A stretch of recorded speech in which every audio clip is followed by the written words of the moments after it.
الحمد لله نحمده ونستعينه ونستغفره ونؤمن به ونتوكل عليه ونعوذ بالله من شرور أنفسنا ومن سيئات أعمالنا من يهده الله فلا مضل له ومن يضلله فلا هادي له ونشهد أن لا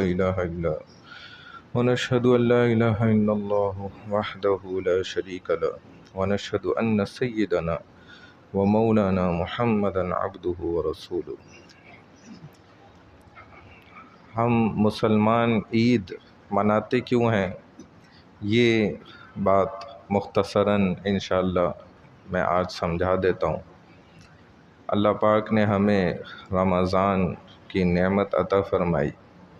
رمضان میں اللہ نے ہمارے لیے بخشش کے ڈھیروں راستے پیدا فرمائے، جنت کے سارے دروازے کھلوائے، جنت کے سارے دروازے بند کرا دی جہنم کے، اور شیطان کو جکڑوا کے اللہ نے بند کرا دیا۔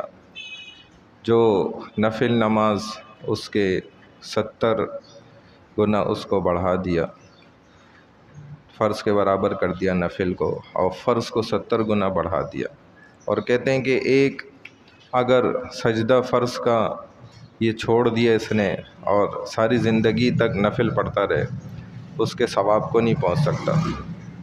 اللہ سبحانہ وتعالیٰ نے ہر رات میں لاکھوں نہیں کروڑوں انسانوں کو جہنم سے خلاصی عطا فرماتی، اور آخری رات ان سب کے برابر اتنے ہی لوگوں کو خلاصی عطا فرمائی۔ تو یہ اللہ کی طرف سے کئی لاکھوں نعمتیں ہمیں اضافی حاصل ہوئی۔ اب اس کے شکر میں پھر ہم خوشی مناتے ہیں۔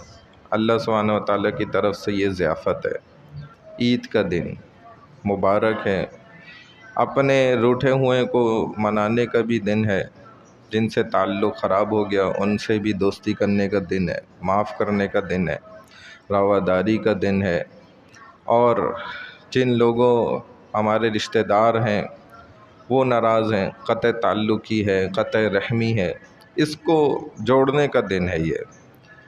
اور دوسری بات کہ رمضان میں چونکہ بہت زیادہ زور اس بات پر لگایا جاتا ہے کہ بھائی اپنی مغفرت کرا لو، اپنی مغفرت کراؤ۔ ہم سمجھتے ہیں کہ اب جب رمضان ختم ہو گیا تو اب گویا مغفرت کے دروازے بند ہو گئے، حالانکہ ایسا نہیں ہے۔ یہ بات بھی ذہن نشین کر لیں کہ اب بھی اللہ سبحانہ وتعالی وہی رب ہیں، اور اب بھی موقع ہے، ایسا نہیں کہ موقع ختم ہو گیا۔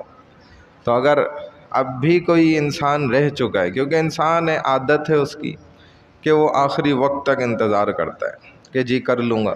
29 دن پورے گزر گئے، 30واں رات کا انتظار کر رہا تھا، وہ بھی نکل گئی، اس سے لیلۃ الجائزہ بھی گئی، عید کے دن بھی چلے گئے، تو سارے موقع نکل گئے، لیکن اب بھی ایک آخری موقع اس کے پاس ہے۔ اگر اب بھی کوئی اللہ سے سچے دل سے معافی مانگے گا تو کیا اللہ اسے معاف نہیں کریں گے؟ بالکل معاف کر دیں گے۔ تو اب بھی راستے کھلے ہوئے، کیونکہ زور اس قدر لگتا ہے نا رمضان میں، تو انسان کو شیطان کھلتا ہی ہے اور یہ شک ڈال دیتا ہے کہ اب تو تیری بخشش ہی کوئی نہیں، رمضان گیا، تم نے فلاں سے تعلق توڑا ہوا تھا، دیکھو حدیث ہے کہ تمہاری بخشش ہی نہیں ہوئی رمضان میں، اب تم ہلاکت میں چلے گئے۔ حضور علیہ السلام نے فرمایا تھا نا آمین، کہ ہلاکت تو اس شخص کے، لیکن آپ صلی اللہ علیہ وسلم کا مطلب صرف رمضان کے لیے تھا۔ اگر اس کو اب بھی عقل آ گئی تو کیا وہ تعلق جوڑ لے اور کسی کا مال کھایا واپس کر دے، اللہ سے معافی مانگ لے، سدھر جائے، تو کیا اللہ اس کو معاف نہیں کریں گے؟ بے شک کر دیں گے، بے شک اللہ سبحانہ وتعالیٰ اس کو معاف فرمائیں گے۔ تو ہم یہ ذہن میں رکھیں بات۔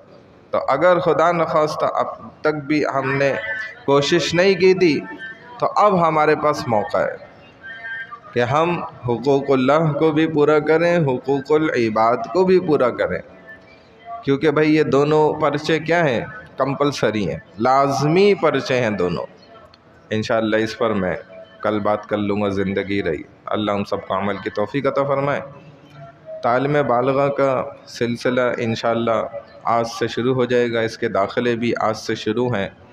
جو حضرات تعلیم بالغہ میں داخلہ لینا چاہتے ہیں وہ ضرور اس میں داخلہ لیں۔ اس کے اندر قرآن پاک تجوید کے ساتھ پڑھنا سکھایا جاتا ہے، قاعدہ بھی سکھایا جاتا ہے، قرآن پاک بھی، پھر اس کے ساتھ فقہ شرعی مسائل بھی سکھائے جاتے ہیں اور تجوید بھی پڑھائی جاتی ہے، عربی بول چال اور عربی گرامر یہ بھی اس میں پڑھایا جا رہا ہے۔ اور بھی انشاءاللہ اس کے اندر ہم چیزیں کتابیں جو ہے شروع کریں گے۔ ایک طرح کا سمجھ لیں کہ شارٹ عالم کورس ہے، مختصر، اور انسان شروع کر لے، زندگی کا کچھ پتہ نہیں، اگر مر بھی گیا اس دوران تو اللہ تعالیٰ انشاءاللہ اس کو عالموں میں سے ہی کھڑا کریں گے۔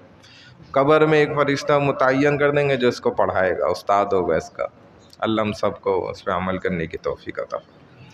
سبحان اللہ وبحمدہ، سبحانک اللہم وبحمدک، نشہد ان لا الہ الا انت، نستغفرک ونتوب الیک، برحمتک یا ارحم الراحمین۔